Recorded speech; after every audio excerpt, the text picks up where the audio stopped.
La derrota del eje en la Segunda Guerra Mundial marcó el precedente para que se cuestionara el racismo en Estados Unidos y el colonialismo en Europa. Sí, a ver, tú no puedes, si tu país combate contra algo que es horroroso, luego no puedes tener eso horroroso en tu propio país. Es lo que no entiende mucha gente, que la vida evoluciona y las sociedades evolucionan, y que aquellas cosas en las que algunos están absolutamente convencidos hoy, que son parte de nuestra visión de la realidad, no lo hubieran sido si hubiéramos nacido 200, 300, 500 años atrás.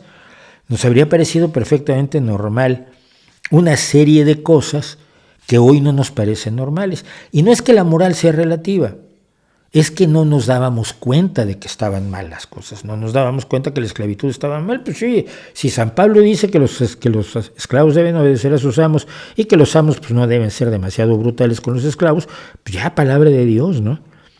La Biblia hay esclavos por todos lados y no pasa absolutamente nada.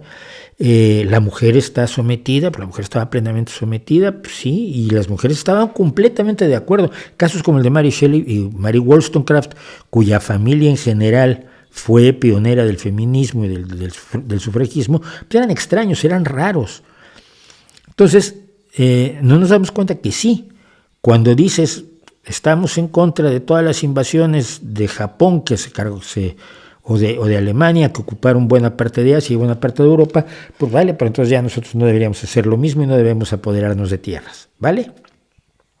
Y si estamos en contra de la brutalidad racista de ambas potencias, tanto la japonesa como la alemana, pues eso te ayuda a mirar hacia adentro, sin contar con que hubo atrocidades que obligaron a Estados Unidos a mirar hacia adentro. Por ejemplo, los grupos de combatientes negros que luego eran un poco ignorados, ¿no? O los nativos estadounidenses que utilizaron sus lenguajes, no me acuerdo cuál era el lenguaje, el arapaho o cuál era, pero un grupo de personas de una nación indígena estadounidense que fueron que sirvieron en la inteligencia para transmitir comunicaciones, las transmitían en su idioma que los alemanes no lo iban a, no había alemán que lo hubiera estudiado. ¿Navajos eran? Creo que eran navajos, no arapajos. Bueno, da igual. Entonces el valor que tuvieron ellos y esta cultura indígena para la guerra, y el valor que tuvieron las mujeres calculando en Inglaterra los lanzamientos de las bombas. Yo esto lo expliqué ya un poco la semana pasada. O sea, había grandes grupos de mujeres que hacían las matemáticas a mano porque no habían otra forma, con los cálculos para el lanzamiento de bombas, no solo para la artillería de tierra, sino para lanzamiento. Tú vienes en avión, no tienes misiles guiados, quieres tirar una bomba sobre ese edificio. El avión viene a tal velocidad, el viento viene a tal velocidad en tal dirección. ¿Cuándo y desde dónde tienes que tirar la bomba para tener alguna oportunidad de pegarle a ese edificio? Pero por eso los bombardeos en alfombra se debían en gran medida a que la precisión era bastante escasa.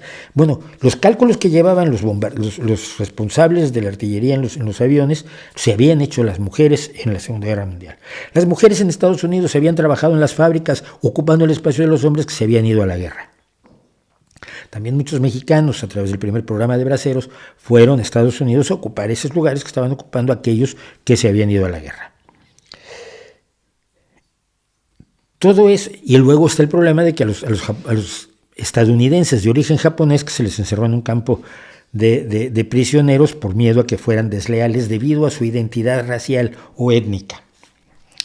Todo eso, cuando tú luchas contra ejes del mal verdaderamente terribles como el nazismo y el imperialismo japonés, pues te hacen replantearte cosas de tu propia sociedad.